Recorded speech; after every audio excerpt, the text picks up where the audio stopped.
Hello दोस्तों, एक औरत होती है जो कि अपना बैग पैक कर रही होती है और पीछे से उसका पति बोलता है कि प्लीज़ रुक जाओ, मत जाओ। और वो उसकी बात नहीं सुनती है और अपना बैग पैक करती है बार-बार।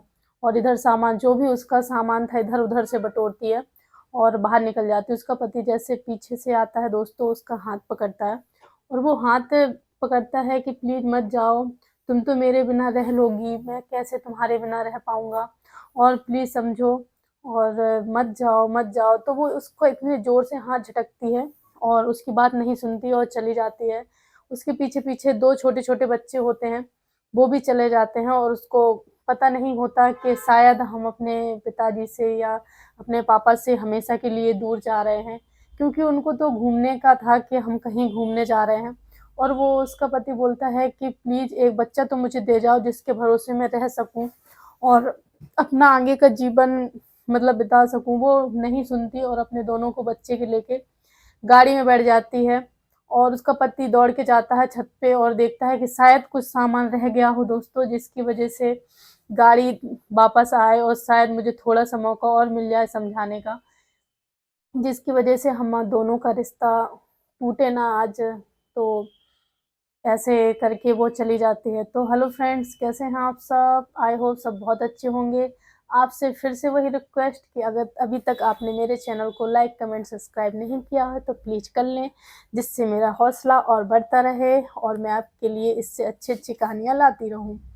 तो हेलो फ्रेंड्स, कहानी स्टार्ट होती है उत्तराखंड से। उत्तराखंड का एक मिजोरी करके गाँव है, जिसमें एक राकेश नाम का लड़का रहता था, जो कि बहुत अच्छे घर से था और बहुत अच्छा बैकग्राउंड था। उसके पिता की वहाँ पे फ़ॉर्च्यून वग़ैरह जो सामान होता है उसकी दुकान थी और वो दुकान वहाँ पे इकलौती दुकान थी, बहुत अच्छी दुकान चलती थी वहाँ पे और उनका अच्छा खासा बिज़नेस जमा हुआ था। उनके पिताजी का नाम दीपक था, उनका अकेला लड़का राकेश था और ऐसे-ऐसे करके उसके पिता की एज हो जाती है और वो सोचते हैं कि चलो मैं अपने बेटे की शादी कर देता हूँ और जब शादी हो जाएगी तो अपने आप ज़िम्मेदारियाँ समझेगा और मेरे साथ मेरी दुकान में हाथ बटाएगा, क्योंकि मेरी उम्र हो चुकी है और काम ज़्यादा हो रहा है। और 2-3 दोस्तों वो अपने दुकान में जो नौकर थे वो भी लगाए हुए थे।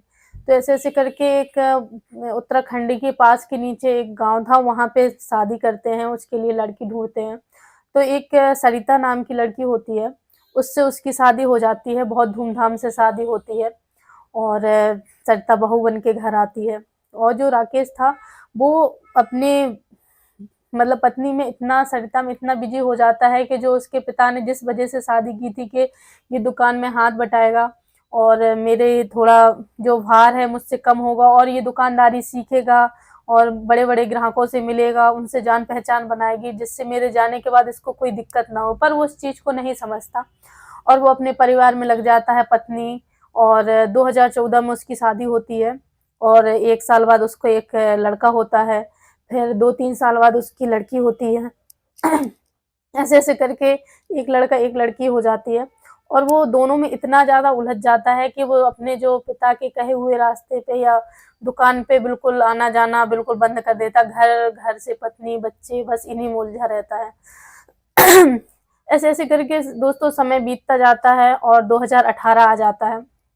2018 में उसके पिता की हार्ट अटैक आता है, जिसकी वज़ह से उनकी डेथ हो जाती है। जब जैसे ही उनकी डेथ होती है, तो 6 महीने तो सब कुछ सही से चलता है और जब दुकानदारी जो नौकर थे उसके राकेश की दुकान के नौकर थे, वो उनको चोर थे जिसके यहाँ सौदा लेने जाते थे, बड़े-बड़े दुकानदारों के पास जिसके यहाँ से उनका माल आता था, वहाँ पे वो चोरी करते और जो पैसा आता वो नहीं देते। इसकी वज़ह से उन लोगों ने माल और दुकान का सामान देना बंद कर दिया और इस तरह-तरह से दुकान बिल्कुल सामान और उसका डाउन होती चली गई, रोज़-रोज़ मुनाफ़ा कम और घर की स्थिति इतनी ख़राब हो गई कि जो उनकी रोज़ी-रोटी दुकान से चलती थी, आज वही बंद हो गई तो सब कुछ ख़त्म।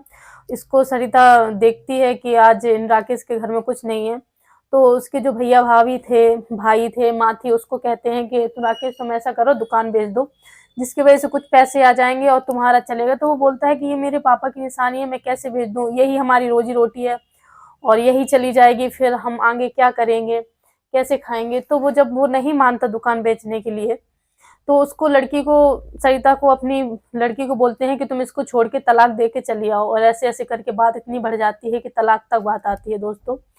और जैसे ही वो वो घर छोड़ के तलाक के पेपर राकेश के सामने रखती है, तो राकेश बहुत ज्यादा गिड़गिड़ाता है, सोचता है तुम्हारे अलावा कोई नहीं है मेरा, और माँ बाप थे वो भी चल बसे, और प्लीज अब बुरे वक्त में तो मुझे छोड़ के मत जाओ, क्योंकि एक अच्छा वक्त था जब आज तक आप सब लोग साथ थे मेरे, आज मेरे इतना खराब समय है, तो बताओ आप छोड़ के जा रही हो। तो वो किसी की बात नहीं सुनती है, और अपना बैग पैक करती है और अपने बच्चों को लेती है, और अपने, कहती है कहाँ जाओगी, तो कहती है कहीं जाऊंगी, मर थोड़ा जाऊंगी, अपने माँ बाप के यहाँ जाऊंगी, वहां रहूंगी, मेरे भाई बहन है, मेरे भैया हैं, भाभी हैं, सब उनके यहाँ रहूंगी, और क्या। तो वो बोलते हैं कि कोई किसी का नहीं होता, और वो बहुत ज्यादा रिक्वेस्ट करता है, और किसी भी तरह की उल्टी सीधी बातें करके कि शायद ये मान जाए, मेरी बात सुने, पर वो किसी की बात नहीं सुनती, और अपने बच्चों का हाथ पकड़ती है और झटकते हुए ले जाती है। गाड़ी बाहर खड़ी हुई थी, और गाड़ी में बैठती है, और फिर पीछे मुड़ के नहीं देखती। तो इस तरह जब राकेश सरिता चली जाती है, और क्योंकि उससे बहुत ज़्यादा प्यार करता था, दोस्तों चली जाती है, तो उसका दिल बहुत ज़्यादा, दिन भर घर में पड़े रहना, सोचते रहना, कुछ बना लिया तो खा लिया, नहीं बनाया तो पड़े रहना, ऐसे ऐसे करके उसकी तबीयत बहुत ज़्यादा खराब हो गई। और ऐसे ऐसे करके 6 महीने गुजर गए। 6 महीने गुजर गए, तो उनका एक नौकर था, संदीप करके, वो गुजरा, वहां से निकल रहा था, और वो देखा, कह रहा कि आया, कह रहा सर, और ये सेठ जी की दुकान है, ये बंद क्यों है। तो बोले कि ये दुकान तो भैया 6 महीने से बंद ही रहती है, जब से सेठ जी गुजर गए, और लड़का है उनका जो बड़ा बाबूजी बना घूमता था, वो शायद अब उनकी पत्नी भी भाग छोड़ के भाग गई उसको, वो घर से बाहर ही नहीं निकलता, और पागलों की तरह घूमता रहता है। तो उसको जो उसका नौकर था, उसको हालत देखी नहीं गई, संदीप को। और वो बेचारा घर आया, उसने बोला कि उनके घर का पता बता दीजिए मुझको, मैं उनके घर जाऊंगा।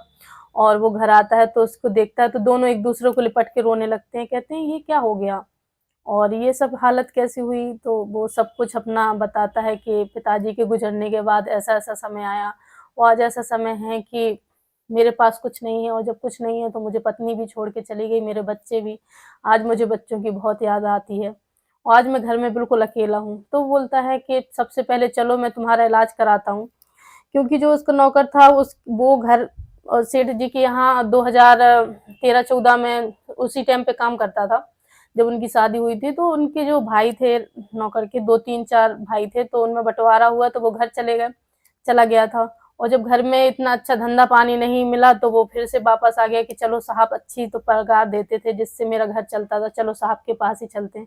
कह रहा मैं इसी उम्मीद से आया था, और ये उम्मीद मेरी निराश नहीं होनी चाहिए। तो वो उसको जाता है, पहले राकेश की अच्छे से दवाई कराता है, 1-2 दिन रेस्ट करने के लिए बोलता है, फिर उसके साथ जहाँ जहाँ साहब के कांटेक्ट थे उनके पास जाता है, माल लेने जाता है, और दुकान रोज पे रोज, दिन पे दिन बढ़ती चली जाती है, बढ़ती चली जाती है, और 6 महीने में दुकान जैसी थी वैसी की वैसी हो जाती है। और राकेश तो खुशी भी थी उसको कि चलो कुछ तो हुआ, पर वो घर जैसे ही आता उदास हो जाता, और अपने नौकर से बैठ के बातें करता, काश सब मेरे बच्चे बीवी होते तो आज और अच्छा होता, बुरा वक्त देख के बताओ वो भाग गए मुझे छोड़ के। तो राकेश बोलता कि क्यों ना भैया आप एक बार चले जाएं वहां पे, भाभी से बात करें कैसा क्या है। तो बोले पता नहीं कैसा हो गया, उसने दूसरी शादी तो नहीं कर ली होगी। तो बोले एक बार जाके देखने से क्या मतलब है। तो राकेश चलो कहता है, 1 जनवरी का टाइम था, न्यू ईयर का, कहता है चलो आज चले ही जाता हूँ, और जाता है उसके यहाँ। तो वहाँ के आसपास के लोग बताते हैं कि जो सरिता है उस वो तो कब की जा चुकी है यहाँ से, उसके भैया की शादी हो गई दूसरे भैया की, तो वो सब लोग अलग अलग हो गए, पिताजी की डेथ हो गई, और माँ को और बहन को उन लोगों ने भगा दिया।